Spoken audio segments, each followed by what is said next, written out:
สบายดีตอนเช้าพ่อแม่พี่น้องมามื้อนี้เดี๋ยวลีสิพามาเบิ่งข้าเจ้าไปยามอันสิย่อยมาเด้อก็คือแบบกับดักหนูสนิดนึงเป็นกับที่ว่าอยู่ในห้วยก็คือมื้อนี้หั่นน่ะลีก็สิไปคือกันแต่ว่ามื้อนี้หั่นเพิ่นไปมาแล้วพอดีเพิ่นใส่มือว่านกับมื้อนี้มื้ออื่น3มื้อกันเลยแต่ว่าเพิ่นไปยามมาแล้วเดี๋ยวลีสิไปเบิ่งอยู่เฮือนเพิ่นว่าเพิ่นได้หลายหรือว่าได้น้อยไปพี่น้องเดี๋ยวลีสิไปเบิ่งแล้วก็สิไปซื้อแบบจาก10 20 50 40สิเอามาปิ้งกินตอนเช้านี่กินแล้วลีก็สิไปใส่กันเลยไปแล้วก็สิไปใส่ตอนอันเช้าแบบนี้ใส่ตอนเช้าจนฮอดแรงพุ่นแหละแล้วก็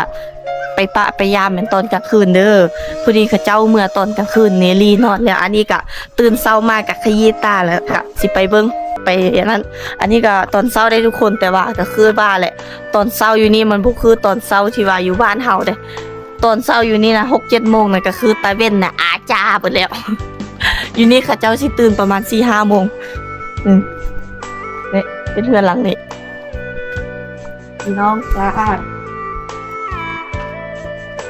หาเบิ่งเด้อทุกคนว่าเป็นกับแน่ใดคือว่าแบบได้ตัวหนูหั่นนะกับดักหนูแต่ว่าบ่แม่นกับทั่วไปที่ว่าเขาใส่อยู่หน้าหั่นนะเกือบทุกคน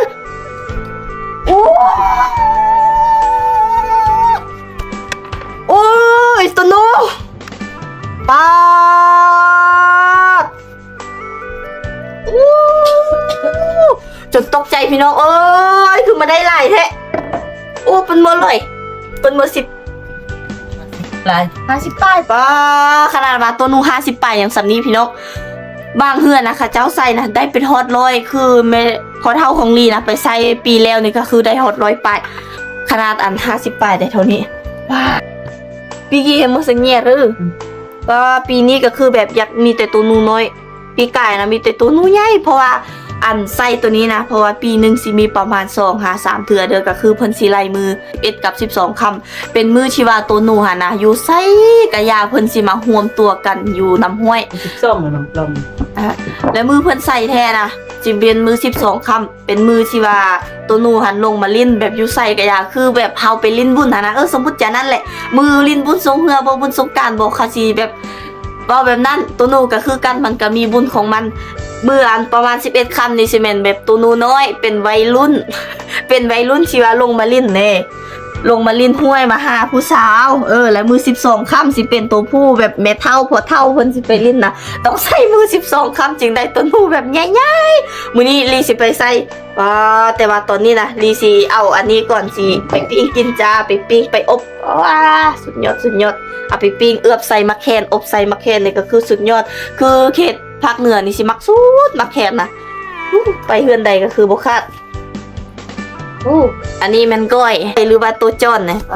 ตัวนี้นะก็คือแบบฮอดช่วงที่ว่าฤดูเกี่ยวข้าวก็คือแซ่บแต่อันนี้นะสีหอมมันแต่ว่าช่วงนี้ก็คือแบบยักคิวนิดนึงผู้ใดที่ว่าบ่มักก็ว่าสิว่าคิวแต่ว่าลีบ่ค่อยมักลีมักแต่ตัวหนูกับตัวฮอกคือแบบกับดักหนูชนิดนี้นะก็คือถึกหลายชนิดแห่งบ่ว่าสิเป็นกะเลนตัวจ้อน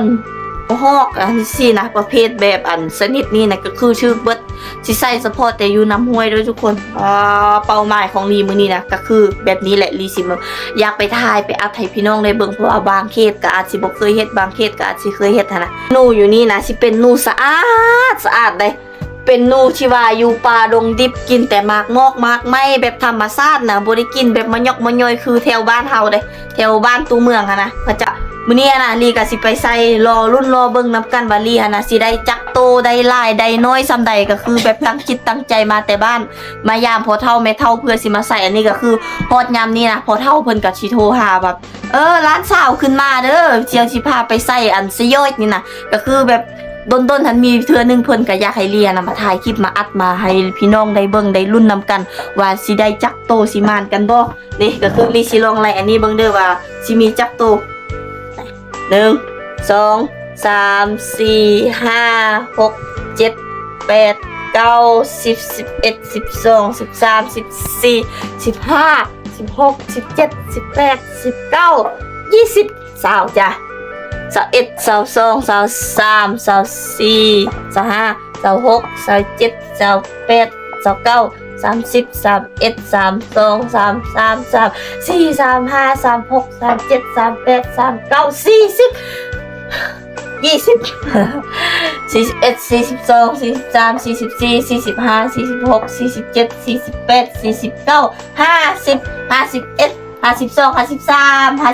ป้าทุกคน54โตโอ้โคตรพ่อโคตรแม่ตัวหนูมารวมกันอยู่นี่มัด พ่อแม่พี่น้องลืมเพิ่มเติมให้พ่อแม่พี่น้องเด้อก็คือ อันนี้นะเพิ่นสิไปย่ามหอบเลขแหกมันเป็นตอนกลางคืนเด้อเพิ่นใส่ไปจนสุดแล้วก็มาย่ามคืนมาตอนกลางคืนที่ว่าเพิ่นเอามาแล้วได้ประมาณ50ปลายโตแล้วยังบ่เบิดเลยพี่น้องเพิ่นยังมาใส่เพิ่นยังไปปะไปย่ามตอนเช้ากันอีกแต่ว่าเพิ่นยังบ่ได้มาเด้อถ้าว่าเพิ่นมาแล้วเลียวลีสิไปปะตอนที่ว่าเพิ่นมาเด้อว่าเพิ่นสิได้ประมาณจักโตก็คือ อันนี้นะพอเท่าเพิ่นเว้าเด้อว่าเพิ่นไปย่ามตอนเช้านะอย่างน้อยสุดก็คือ60ปลายโตว่าซั่นแต่ละเชื่อที่ว่าเพิ่นไปแต่ละปีนะว้าทุกคนถ้าว่าได้ประมาณ60ปลายโตก็คือคืนนึงกับอีกตอนเช้านะน่าสิบ่ต่ำ100ปลายโตหลังคาเฮือนสุเจ้าฟังบ่ผิดโตหลังคาเฮือนที่ว่าเพิ่นไปใส่ได้ป้าบ่ต้องดราม่าเด้อว่าเป็นหยังเฮาจึงเอาหนูหลายป่านนี้นะเพราะว่าหนูนี่นะเฮาสิเอาแต่ปีหนึ่งเทื่อหนึ่งแม่นอยู่เขตนอกจังซี่นะปีหนึ่งเอาแต่เทื่อหนึ่งเพราะว่าเฮาบ่เอาจังซี่นะมันก็บ่ได้เพราะว่าเฮาเฮ็ดให้นะทุกคนถ้าว่าเฮาบ่เอาจังซี่นะมันก็สิแบบหนูหลายเกินไปมันก็สิมากิน